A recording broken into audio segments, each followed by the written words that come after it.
Hey everyone, and welcome back to another video. If you don't know me already and it's your first time here, my name is Taylor, and today I'm super excited because I'm going to be sharing my story about the time I thought Starbucks drugged my coffee. This story probably happened about a year ago, and it was winter break. I was heading home for Christmas. At the time, I was living and going to school about 3 hours away from my hometown. I had stopped at Starbucks to get a drink to help me, stay awake. It was probably like 8 o'clock, but me, being the old lady that I am, I go to bed at like 8:30. So I needed some caffeine to kind of wake me up so I wouldn't fall asleep on my drive home. Also, side note, my go-to Starbucks drink is, well, it was a white chocolate mocha, no whip.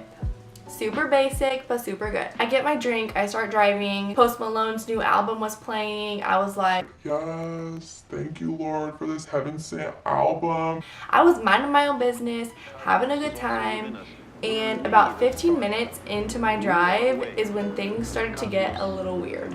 I went from being fine to my vision going blurry, couldn't see anything. The lights from all the cars were so bright, and the cars on either side of me I felt like I was being crushed, honestly. So I pull over, I start taking deep breaths. I'm trying not to lose my cool, trying not to cry. I start to take a drink of my coffee, and as I'm swallowing, I'm like, oh my God, these jerks at Starbucks just drugged me. They laced my coffee. I'm drugged. So I spit the coffee out. I'm trying to make myself throw up. I throw the coffee out. I'm like, okay, this is not happening. I end up sitting there for like 30 minutes, and finally, I can't stay there any longer. I have to drive. I have to go home at some point. So I pull off. I turn on the radio again, hoping that it will calm my nerves, and no, I was very wrong because I ended up getting like 10 times worse. I end up turning off the music, trying to drive in silence, trying not to think about anything, and I'm like, okay, Starbucks wouldn't drug me. Like, that's not a thing. But there has to be a rational reason for why I'm feeling this way.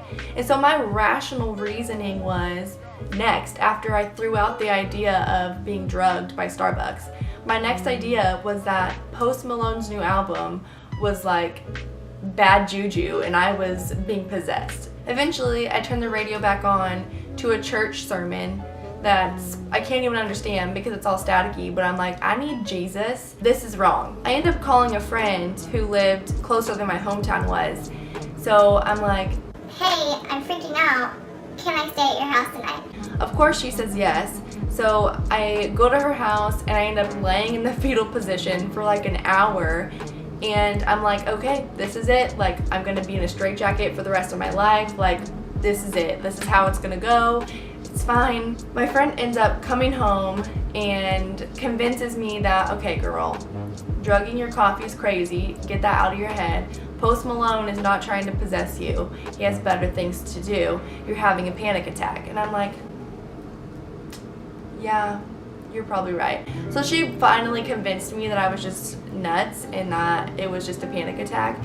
But to this day, I will not drink caffeinated beverages from Starbucks because I still have in the back of my mind that something was fishy. Even though now I know it was just a panic attack, it was still probably one of the worst experiences that I've ever had in my life. So if you ever have these symptoms or experience something similar to what I did, number one, just any dumb thoughts that come into your head that are just out of the ordinary, please just throw those away.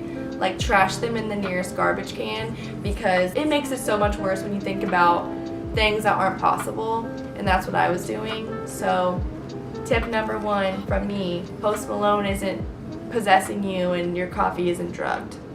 Anyways, that's it for today's video. I hope you enjoyed one of my first